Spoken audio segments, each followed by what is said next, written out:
Hey everyone, it's Anastasia, your host for Anastasia's Hump Day Happenings, a weekly video blog that shares health tips, health advice, and health empowerment. This week, I'm going to share 5 tips for kids and for your pet's safety during Halloween. Because yes, it's Halloween tomorrow. So let's get started. First with the kids, we're going to discuss candy and calories. So I'm going to call it the candy swag. You could say candy looch or however you want to say that you brought the candy home. But let's get started with that. Fact number 1, the average candy swag is between 3,500 and 7,000 calories. Number 2, kids can consume, now if they're going to consume that, they can consume up to 3 cups of sugar or 169 cubes of sugar. That is so scary. I can just tell you the dental professional in me is eking out because if you are at a moderate to high risk for tooth decay, sugar is the nemesis for that, all right? It's not good. So we know kids' oral hygiene, it's a whole other video, but just be aware of that and make wise choices to the consumption each day. Pillowcase, number 3. Did you happen to know that the average pillowcase can hold up to 1,600 pieces of candy? Now, how are you going to burn that off as a child? You might think that's very easy. I'm going to share with you, if you have a child, let's say they're 100 pounds, it would take them 44 hours of walking and 15 hours of playing full court on a basketball court. 15 hours. Okay, finally, their favorite candy seems to be chocolate. And that is a great segue into pet safety for Halloween. Number 1 fact, calls to the ASPCA Poison Control Center jumped to 10% during Halloween week, and most of those calls deal with dogs eating chocolate. Chocolate, milk chocolate to dark chocolate, it doesn't matter. It is toxic to dogs and cats. It can be fatal. Fact number 2, xylitol. Now xylitol's in candy, mints, gum, and there's more and more of it, which is amazing. It's a natural occurring sugar. I love it. It does help prevent tooth decay, and it will be in your kids' candy. However, if your pets ingest it, not healthy. This can shut down organs. This can also be fatal.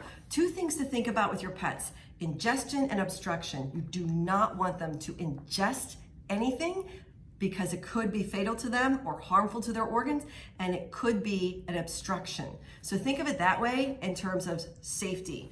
All right, so number 3 fact, candy with raisins. If you had a healthy party and you had grapes, very bad, very toxic for dogs to ingest. Fact number 4, keep the Glowsticks away, even if there are Glowsticks that you're holding to go around, or if it's something around your dog and you take them out for a walk, keep them away from your pet. Same goes along with your decorations. Think of your spider web or your cobweb looking kind of things, or things on your costumes that could fall off.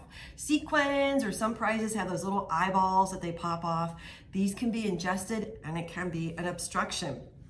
Finally, make sure your pet has an ID that has contact information for you on it, or even better, have them microchipped, because door-to-door trick-or-treaters, you open that door, some dogs are an escape artist or even a cat. So let's review the top 5 tips for you to have a safe, healthy Halloween. Here we go. No tricks, just the tips. Number 1, designate an area for your candy. So when you bring your swag home, designate an area for it. And then that way everybody knows, okay, the wrappers go right here in the kitchen, they're in the garbage, and they're not laying on the ground for the pet. And this way you can kind of monitor the sugar intake of your child. Number 2, if you don't want to have your pet out during an adult party or a child's party or even trick-or-treaters, have a safe place for them, but make sure that there's no costumes or decorations that they could ingest in there. But what I've done with Gibbs is we have him either watch NCIS or Paw Patrol, and then we also give him a new dog toy to keep him focused, and he's not so stressed out that way. It's just what I've read and it seems to work.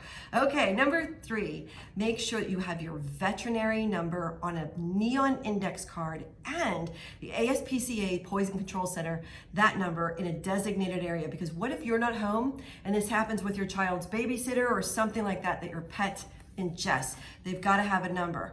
Number 4, have your dentist's emergency number also on a designated area, because in case if you're not home as a parent, that people can call your dentist. And the reason being, I've seen people swallow orthodontic brackets, crowns, fillings. You would be surprised at what happens. I mean, if you have a child and they're running along or they're playing, you know, they can knock out a tooth. It's important that you call your dentist before going to the emergency room. First, let's assess and see, okay, do you really need to go to the emergency room? So that's number 4, your dentist's number. Number 5, bring it home.